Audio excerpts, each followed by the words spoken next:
মাশাআল্লাহ মাশাআল্লাহ। কি করো বস্তার হইতে কি ঢুকাও এগুলা? বস্তাত কি ঢুকাইতেছো? ঘাস কাটো? শাকসবজি।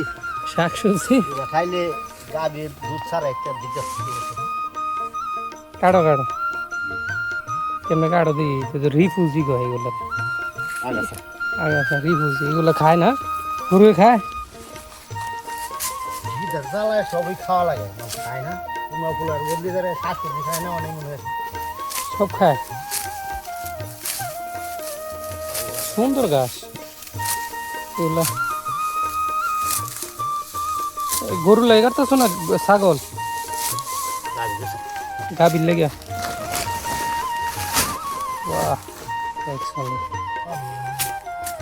সুন্দর গাছ বলতে দেরি গাছ গাছ কাটে। আপনি দিয়ে আবার টাইম দেখো গড়ি দিকে কাটো নাকি গাছ? গড়িটা সুন্দর আছে তোমার, তোমার হাতের গড়িটা। ঘাস কাটার স্টাইলটা দেখতেছি তোমার। প্রিয় দর্শক, আপনারা যারা ঘাস কাটতে পারেন না তারা দেখে রাখেন যে কীভাবে ঘাস কাটতে হয়। এই যে হাতে যেটা বলা হয় কাঁচি, হ্যাঁ যে দেখেন কাঁচি, কাঁচি দিয়ে দেন কত সুন্দর করে।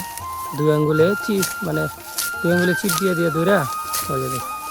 কত সুন্দর করে ঘাস কাটতেছে, কত সুন্দর ঘাস। তারপরে চিন্তা করে মাশাআল্লাহ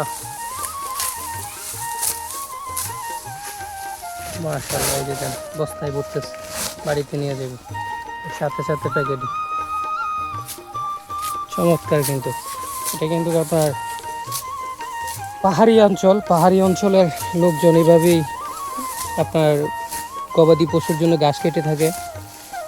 পাহাড়ি অঞ্চলে কিন্তু ঘাসের অভাব হয় না। দেখেন এটা একটা বাঘ, এই ওই দিক দিয়ে লটকন বাগান। এই যে দেখেন কি সুন্দর গাছ, টাটকা গাছ গরু।